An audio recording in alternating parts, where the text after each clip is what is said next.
Consultório CBN, com Henrique Bonaldi. Oferecimento Med Senior, o plano de saúde para bem envelhecer.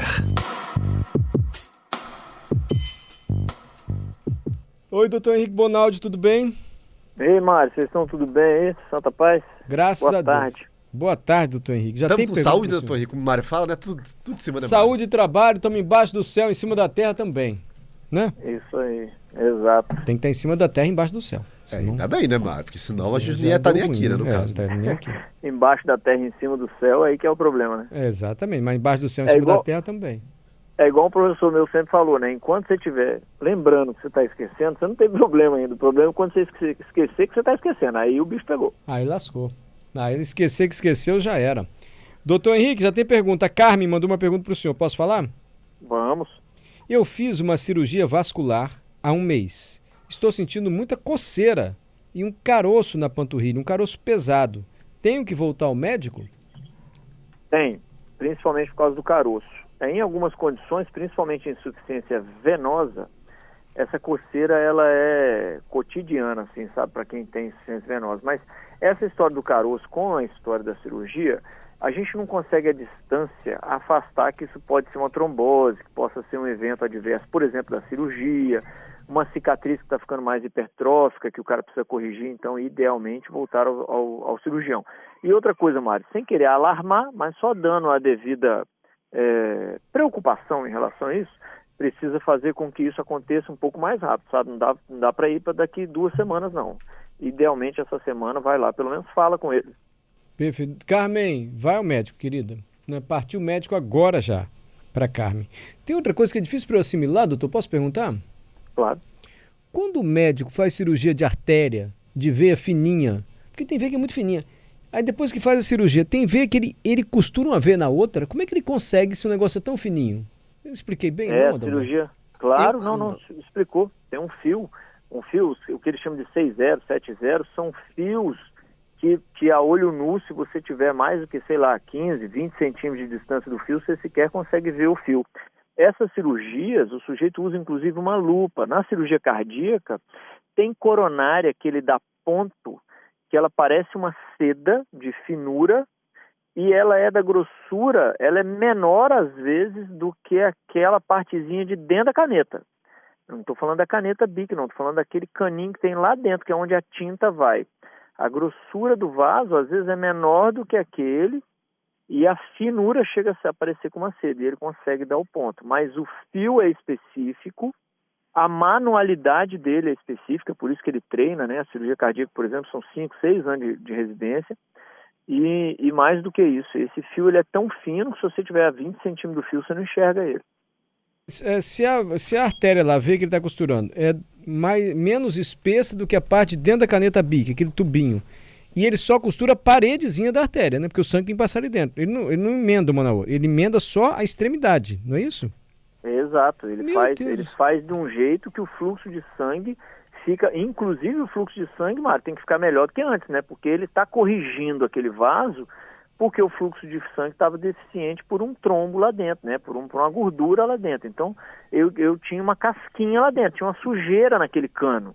E eu estou substituindo o cano, então não teria lógica nenhuma eu fazer um cano tão ruim quanto. Então tem que ficar melhor do que antes. E agora, como é que faz uma costura dessa? Isso com o sujeito com o peito aberto lá, né? Isso aí, com o peito aberto, com o coração geralmente parado, né? O sujeito chega a 18 graus, para você ter ideia. Você tira o cara da temperatura normal dele, de 36 graus, 37 graus, e transforma esse cara muitas vezes em 15, 18 graus Celsius. Então você gela ele igual a água que você toma de casa, né? A geladeira fica mais ou menos em 15 graus, né? 12 graus, você coloca o cara... Para que você faz isso, Mário? Porque as células do corpo do cara tem que parar de exigir sangue e nutriente. Eu tenho que deixar o cara meio hibernando assim, sabe? Com o menor gasto possível. Porque o coração do cara vai parar. Eu vou jogar a circulação do cara para o lado de fora. Existe um equipamento chamado circulação extracorpórea. Ou seja, a circulação do cara ela fica extra-corpo, fica do lado de fora do corpo. Quem bate para o cara não é mais o coração, é uma máquina que gera esse fluxo. Então, quanto menos o metabolismo desse cara estiver ativo, menores as chances de lesão. Afinal de contas, essa máquina do lado de fora, ela não funciona igual um coração. Então eu reduzo o gasto energético do cara, ponho o fluxo de sangue do cara pelo lado de fora e paro o coração dele. Então ele fica, a cirurgia cardíaca pode demorar 2 horas, 2 horas e meia. Ele fica com 2 horas de coração parado. E ele continua vivo graças a toda essa tecnologia. Ô Mário, você imagina esse trem há 100 anos atrás, quando o cara inventou esse trem? É coisa de maluco, cara.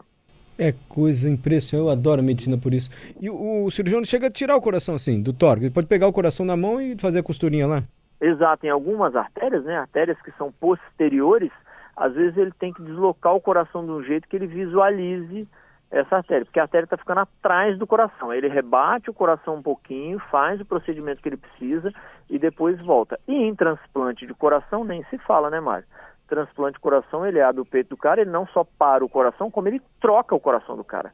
Ele pega o coração do cara, que tem lá 50 anos que o cara bate aquele coração no peito dele, e joga fora no sentido, claro, né, no sentido vulgar aqui, só para nós leigos entendermos, e depois ele coloca um outro coração e faz a sutura de grandes vasos. Então ele costura a aorta, costura pulmonar, ele costura a veia. É danado, bicho, é bonito pra caramba. Eu vou fazer uma pergunta, parece idiota, mas é normal para mim. Vou Vai, fazer, vai. uma mais, uma menos. Doutor, com tanta engenharia, com tanta impressora artificial aí, por que você não faz um coração artificial? Porque Não, você pode tem, reproduzir né? igualzinho o coração. Não, já tem. É o Já seguinte, tem? ó, já tem. Nós temos um caso emblemático aí no Hospital Metropolitano no ano de 2019, se não me engano. Foi gasto à época, só de procedimento, mais de R$1 milhão para manter o cara vivo, e o cara saiu bem. Existem alguns corações, quem está em casa coloca HeartMate, coloca assim no Heart de coração, Mate de MATE. Coloca que vocês vão ver o que é que eu estou falando. Tem alguns, inclusive, algumas edições, né? Alguns modelos. Então tem 1, 2, existem alguns equipamentos que estão tentando levar fluxo para o sujeito que perde a arquitetura do coração, né? Porque o que faz o cara ter que trocar o coração é perda de arquitetura. É como se eu pegasse a sua casa e moesse ela de um jeito que ela vai ficar em escombros. É isso que acontece no coração. O coração perde a arquitetura e, consequentemente, não consegue se enovelar mais para jogar o sangue para frente. Quando isso acontece, chamada insuficiência cardíaca, nesses casos de insuficiência cardíaca grave, quando ela fica muito acentuada e refratária ao que existe em terapia hoje, remédio, coloca marca-passo, o cara coloca outro dispositivo, aí eles colocam esse coração. Até hoje, Mário, não existe ainda a luz no fim do túnel de ter esse equipamento funcionando por 40, 50 anos. Mas não é uma tecnologia que a gente vai esperar mais 20, 30 anos, não. Provavelmente, antes disso, nós inventaremos um dispositivo que vai dar conta de manter o cara vivo por 10, 15, 20 anos, sabe? Ainda não é uma perspectiva atual, mas está muito próximo. Hoje o que se tem é usar esse dispositivo como ponte para um transplante. Entendi. Então eu preciso de um transplante, não tenho um coração doador, eu coloco esse dispositivo, o cara fica aí 6 meses, 1 ano, 2 anos, sei lá quanto tempo que esse trem dura hoje em dia, e aí depois eu tenho que transplantar, porque não se entende ainda a possibilidade de 40, 50 anos com esses dispositivos, mas essa tecnologia vai chegar. Mas com a precisão da engenharia hoje, você consegue fazer tudo, reproduzir tudo quanto é tipo de material. Por que a gente não pode ter um órgão humano artificial? Eu não sei te responder isso, mas assim, que vai chegar, vai. Quais são as barreiras? Mas hoje no coração, tá, Mário? Qual é a maior barreira do coração hoje? Uma das maiores é performance do indivíduo. Então eu não tenho que ter um dispositivo só que joga o sangue para frente.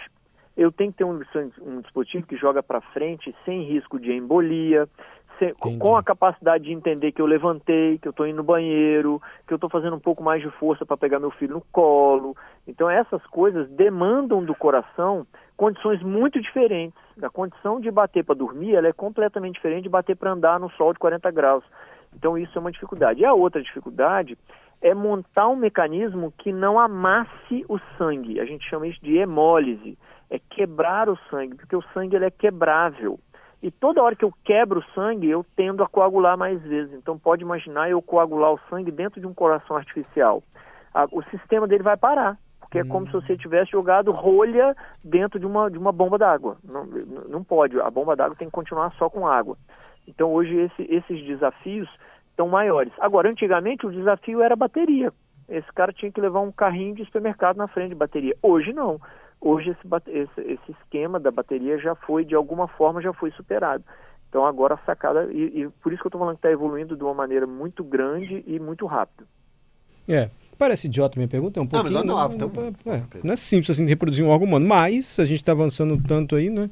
Tem uma entrevista, Mário, desculpa, antes, só 10 segundos. Tem uma entrevista Não, de um dos últimos dispositivos a serem inventados, uma entrevista de 2, 3 anos atrás, que é um cara nos Estados Unidos falando sobre o desenvolvimento do aparelho que ele tinha criado, que já era um sucesso, inclusive, e ele está insatisfeito na entrevista. Ele fala assim, ainda não chegou a hora, mas esse dispositivo ele abre as portas para um implante de longa data. O que o cara quer não é inventar o dispositivo, olha que loucura. O que esses caras querem hoje em dia, há 50 anos atrás, era inventar o dispositivo, agora não é mais. Agora o cara quer inventar um dispositivo que ele guarda dentro do peito do cara, para não ficar do lado de fora, porque o risco de infecção vai a 0 e que esse trem dure 40 anos. Aí ele vai estar feliz. Enquanto ele não inventar esse trem, ele não está feliz não, é muito legal. Tomara que ele fique feliz, então. 2 minutos dá tempo para a pergunta do Alexandre. Fala, Alexandre. Boa tarde, doutor, boa tarde, Adalberto, boa tarde. Doutor, eu tive um amigo agora recente que ele teve uma arritmia cardíaca. Aí eles levaram ele para o hospital, né?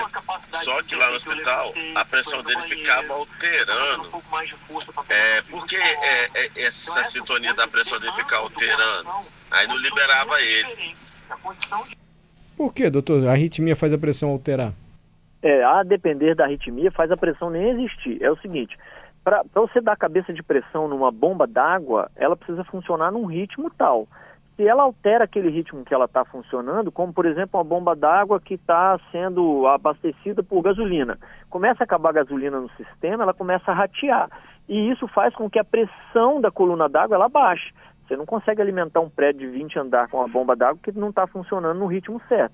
Ou ela está tão funcionando certinho, ou ela rateia, que é o que a gente chama como leigo. A arritmia nada mais é do que fazer a bomba do coração ratear. Ela começa a funcionar de uma maneira diferente, de um ritmo que não é o adequado, e isso, consequentemente, faz ela ter dificuldade de encher os canos com a mesma velocidade e o mesmo volume de água, e isso faz com que a pressão no cano abaixe. Isso é imediato, Mário. Toda arritmia não controlada gera repercussão na pressão. E é só pensar no sistema de bomba d'água, é a mesmíssima coisa. E as arritmias mais graves fazem a bomba d'água parar, que é o que a gente vê como parada cardiorrespiratória. Então, hoje, a maioria dos pacientes que fazem parada cardíaca fora do hospital, param por arritmia. E a arritmia é tão grande que não gera fluxo. O coração ele só fibrila, que a gente chama. Então, é como se ele chacoalhasse. Quem já viu convulsão, aquilo que você viu o sujeito passar, dentro do coração dele, a arritmia grave é aquilo que você está vendo. Entendi. O coração dele é como se estivesse convulsionando. Faz pequenas e rápidas contrações, mas isso não é suficiente para gerar fluxo. E aí a pressão do cara vai a 0, o cara faz uma parada cardiorrespiratória. Por isso que você massageia pelo lado de fora. Você está tentando fazer o coração do cara bater pelo lado de fora. Você está apertando o tórax dele para chegar lá no coração e bombear. Então, por isso que tem uma metodologia específica para apertar o peito daquele cara. Por isso que a gente, como cardiologista, não chama de massagem. Porque aquilo não é uma massagem, aquilo é uma manobra específica com uma força tal que tem que chegar lá no coração para bombear o sangue do cara para ele, porque ele não está sendo capaz de fazer isso. Henrique Bonaldi, sempre com a gente às terças-feiras. Obrigado, doutor Henrique. Boa tarde, boa noite para o senhor. Vão com Deus, gente. Boa terça-feira, boa semana para todo mundo.